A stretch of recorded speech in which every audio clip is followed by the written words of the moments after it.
From the moment I learned what public relations does, I was interested in it. I nailed an interview at a PR firm fresh out of college. At the beginning, my job consisted of fetching coffee for my coworkers and organizing files around the office. But thanks to my hardworking nature, I got promoted to handling internet stuff. I mainly de-escalated situations online, but one day I was checking emails and noticed I had a new one from someone way above me in the firm. I clicked it, and then I found out my company's secret. Oh, make sure to like, subscribe, and hit the notifications bell so you're the first to know when another crazy story is here. I wondered why our clients were always the ones getting arrested or involved in some sort of controversy, but in that email, it became clear to me. Those people and firms basically threw money at us to fix their problems, but they didn't realize that instead of doing that, we just stirred the pot. It was brilliant, actually, but I still thought it was messed up.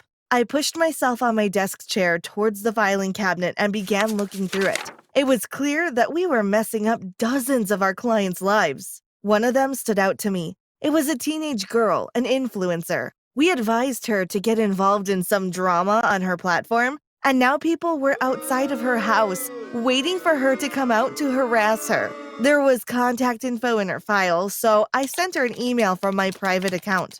The next day, we met up at a quaint little cafe. I wore sunglasses and had the hood of my hoodie up because I didn't want anyone to approach me and didn't want to get recognized. I waited 10 minutes with a cup of coffee until the girl showed up. I didn't recognize her because she was sort of disguised like me. She was wearing baggy clothes, a baseball cap, and dark sunglasses. Olive? I asked when I saw her. She gave me a small nod and sat down in front of me. I began telling her what my company did to her and other clients. Telling her to get involved in the internet beef was just the tip of the iceberg. We had ruined many good things throughout her career. She listened quietly, but I stopped talking when I saw tears rolling down her cheeks from under her sunglasses. She took them off, but immediately covered her puffy eyes with her hands.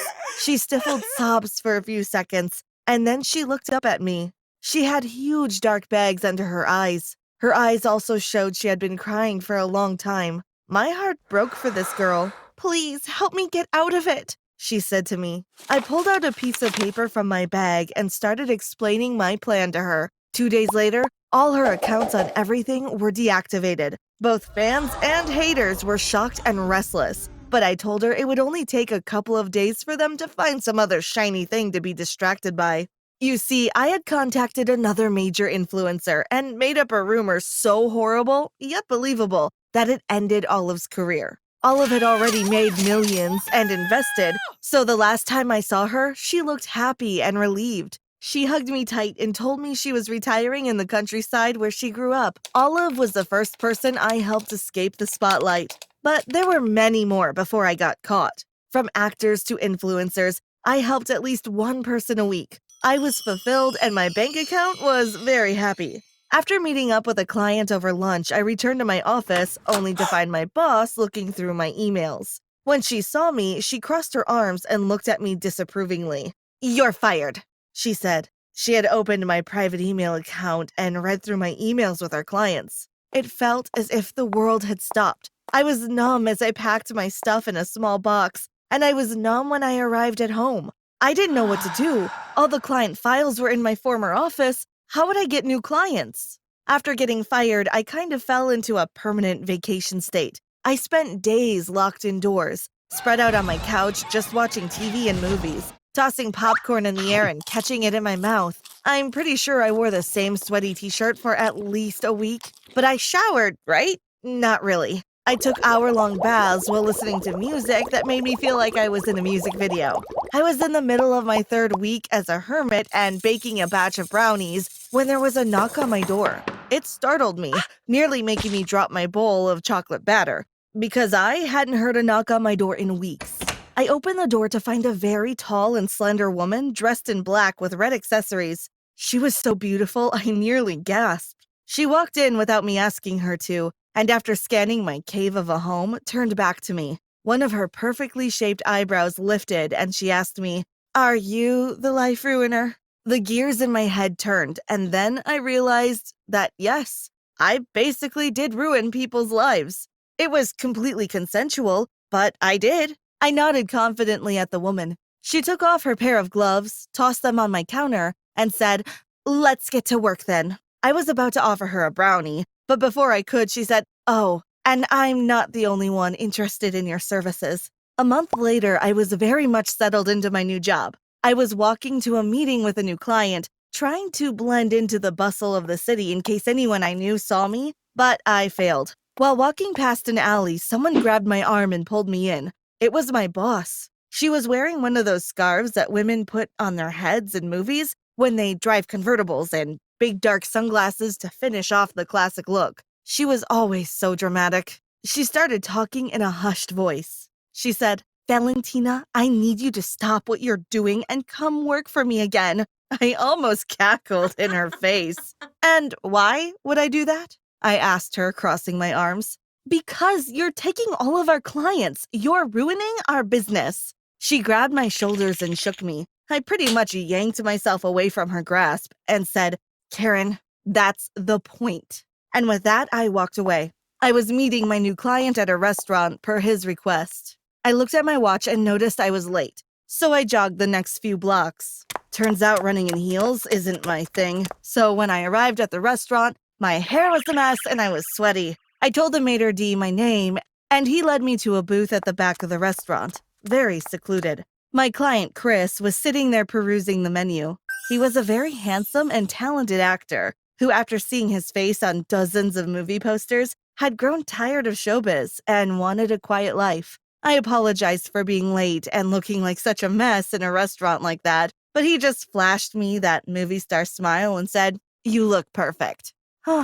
We discussed the strategy to, destroy his career. Something about this client felt different. The meeting wasn't just me talking to him. It was also him talking to me about what he was going to do after it was done. He wasn't sad and angry like the rest of my clients. He was excited to start his new life. His eyes were filled with 1,000 stars. I couldn't wait to see him happy. A month later, I rolled up my sleeves of my flannel shirt while helping Chris carry boxes from his truck into his new home. He had recently purchased an adorable and cozy cabin about half an hour away from the city. It was a beautiful place, the kind of place you'd want to read a book in with a cup of coffee. It was quiet and chilly, but that was part of the charm. Chris invited me in for a cup of coffee. He looked like a lot was on his mind, so I put my hand on his arm and asked him what was wrong. "I wasn't completely honest with you," he said. I asked him what he meant, and he said, "I didn't just want to get out of the public eye because I was tired. I was scared." He looked almost embarrassed. I waited quietly for him to elaborate. "I had a stalker. A man followed me around everywhere I went. He even managed to sneak into my home a couple of times. I was sad he had gone through that." I put my cup of coffee down, then took his and put it down next to it. I gave him a hug, which I could immediately tell he needed. I rubbed his back with one hand and said, "It's all over now. You're all right." After saying bye to Chris and wishing him the best, I drove back to the city.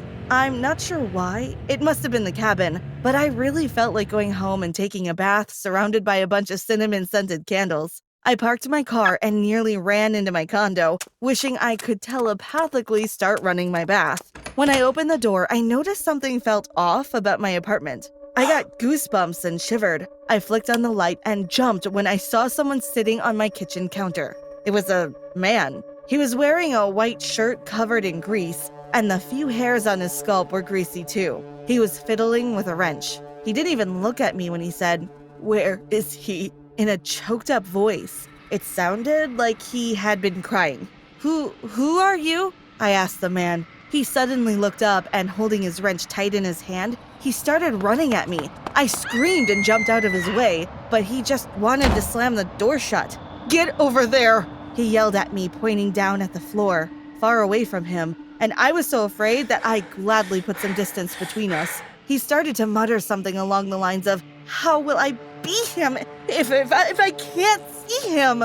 And pacing around the room. He never took my phone from me, so I clicked the first person in my recents and started texting them. I didn't care who it was, I just needed someone to call for help.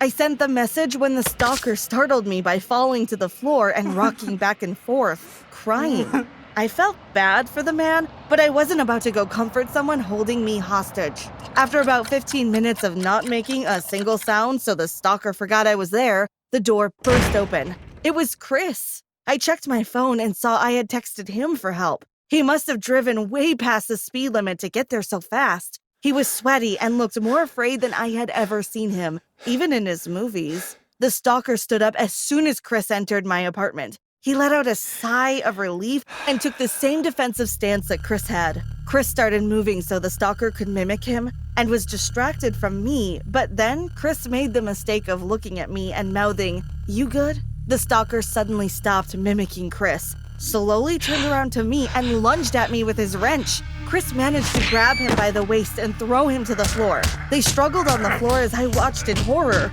but when I closed my eyes, I heard an odd cracking sound, and Chris yelped in pain. I opened my eyes to see Chris clutching his shoulder and wincing. The stalker was crawling towards me slowly.